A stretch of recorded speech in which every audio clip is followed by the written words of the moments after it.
Graça e a paz. Hoje dia que tá 12, né? Mas minha leitura do dia 11 de fevereiro de 2024. Leitura de Marcos capítulo 14. Já estamos quase acabando o livro de Marcos. Faltam só esse capítulo e mais dois. Então vamos juntos. Capítulo um pouquinho grande. São 72 versículos. Mas vamos com calma. Deus abençoe essa leitura. Jesus é um ungido em Betânia. Faltavam apenas 2 dias para a Páscoa e para a festa dos pães sem fermento. Os chefes dos sacerdotes e os mestres da lei estavam procurando um meio de flagrar Jesus em algum erro e matá-lo. Mas diziam, não durante a festa, para que não haja tumulto entre o povo. Estando Jesus em Betânia,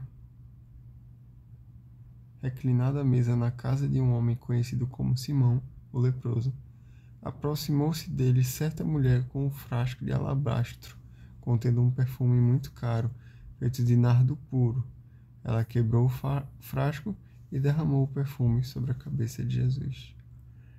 Alguns dos presentes começaram a dizer uns aos outros indignados: por que este desperdício de perfume? Ele poderia ser vendido por 300 denários e o dinheiro ser dado aos pobres. E eles a repreendiam severamente. Deixem-na em paz, disse Jesus. Por que estão perturbando? Ela praticou uma boa ação comigo, pois os pobres vocês sempre terão com vocês, e poderão ajudá-los sempre que o desejarem, mas a mim vocês nem sempre terão. Ela fez o que pôde, derramou o perfume em meu corpo antecipadamente, preparando-o para o sepultamento. Eu asseguro que onde quer que o Evangelho for anunciado em todo o mundo, também o que ela fez será contado em sua memória. Então Judas Iscariotes, um dos 12, dirigiu-se ao chefe dos sacerdotes a fim de lhe entregar Jesus. De lhes entregar Jesus. A proposta muitos alegrou e prometeram dinheiro. Assim, ele procurava uma oportunidade para entregá-lo. No primeiro dia da festa dos pães sem fermento, quando costumavam sacrificar o cordeiro pascal, os discípulos de Jesus lhe perguntaram: aonde queres que vamos preparar a refeição da Páscoa? Então ele enviou os 12 de seus discípulos, dizendo-lhes: entrem na cidade, e um homem carregando um pote de água virá ao encontro de vocês. Sigam-no e digam ao dono da casa em que ele entrar: O mestre pergunta: onde é o meu salão de hóspedes, no qual poderei comer a Páscoa com meus discípulos? Ele mostrará uma ampla sala no andar superior, mobiliada e pronta. Façam ali os preparativos para nós. Os discípulos se retiraram, entraram na cidade e encontraram tudo como Jesus lhes tinha dito e prepararam a Páscoa. Ao anoitecer, Jesus chegou com os 12 e, quando estavam comendo reclinados à mesa, Jesus disse: digo que certamente um de vocês me trairá, alguém que está comendo comigo. Eles ficaram tristes e, um por um, lhe disseram: com certeza não sou eu. Afirmou Jesus: é um dos 12, alguém que come comigo do mesmo prato. O Filho do Homem vai como está escrito a seu respeito. Mas ai daquele que trai o Filho do Homem, melhor lhe seria não haver nascido.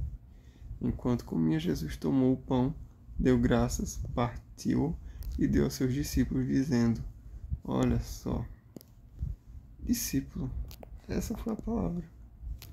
Lembra o que é necessário para ser discípulo? Buscar ao Senhor, pegar a sua cruz e ir em direção a Ele.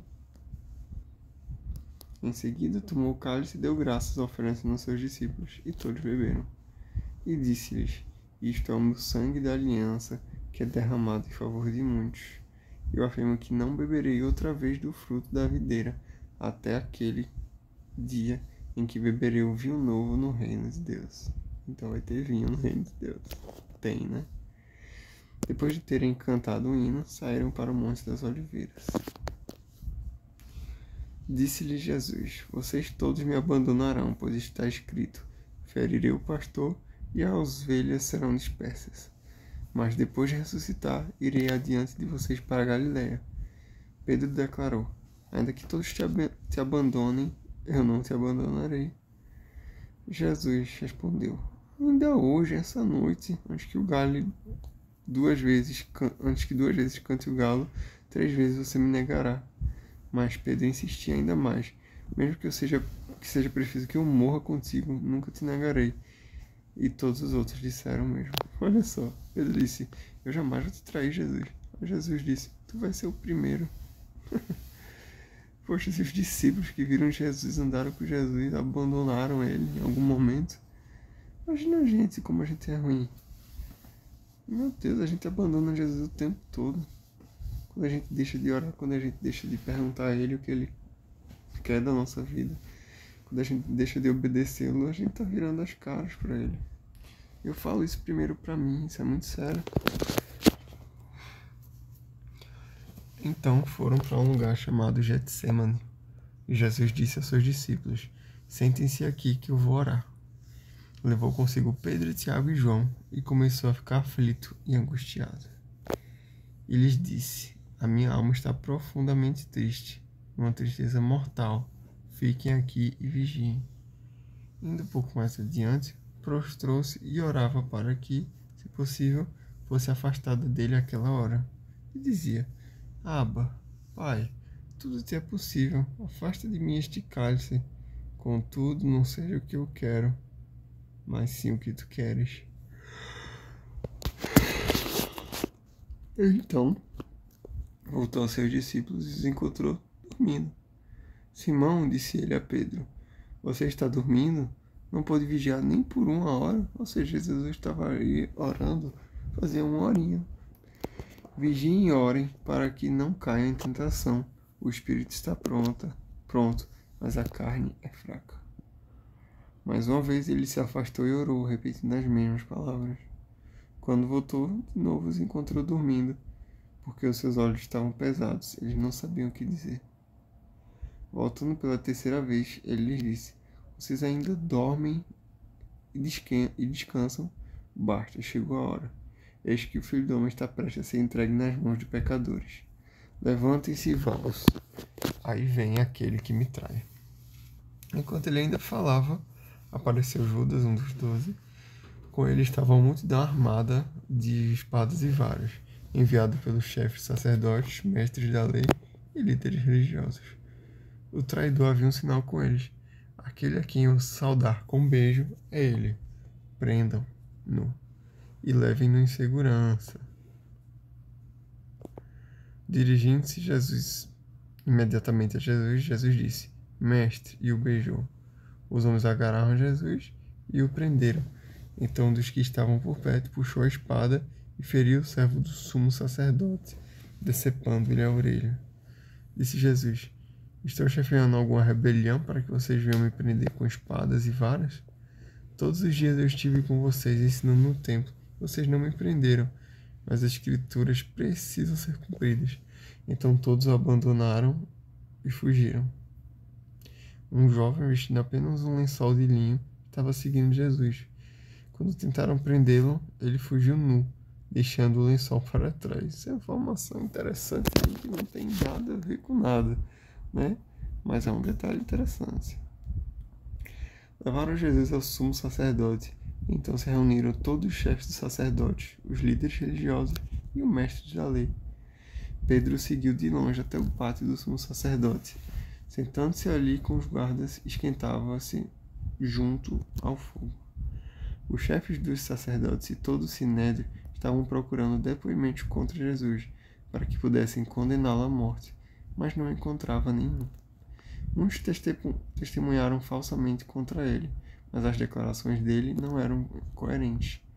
Então se levantaram alguns e declararam falsamente contra ele: nós ouvimos dizer: destruirei esse templo feito à mão, por mãos humanas, e em 3 dias construirei outro, não feito por mãos de homens. Mas nem mesmo assim o depoimento deles era coerente.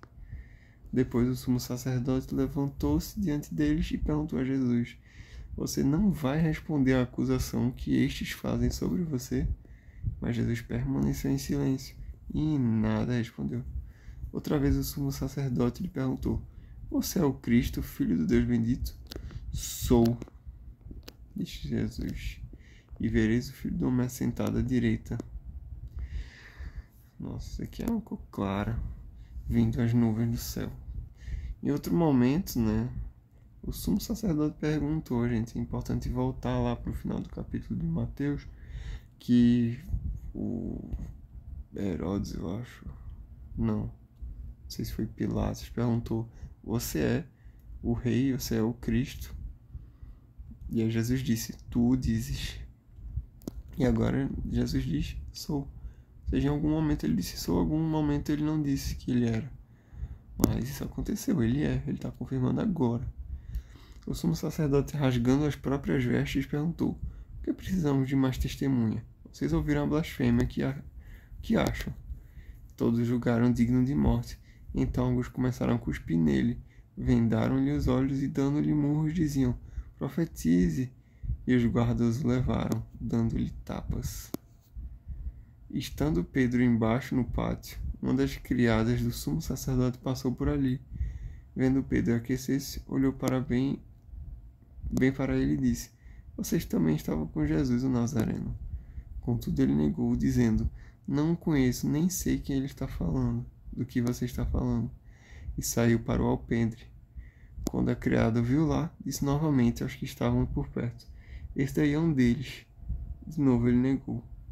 Um pouco tempo depois, os que estavam sentados ali disseram a Pedro: Certamente você é um deles, você é Galileu. Ele começou a amaldiçoar e a jurar: Não conheço o homem de que vocês estão falando. E logo o galo cantou pela segunda vez. Então Pedro se lembrou da palavra que Jesus tinha lhe dito: Antes que eu 2 vezes cante o galo, você me negará 3 vezes. E se pôs a chorar. Pedro teve vergonha. Pedro quis fugir da responsabilidade dele. Quis fingir que não era de Jesus. Não conhecia ele. Mentira.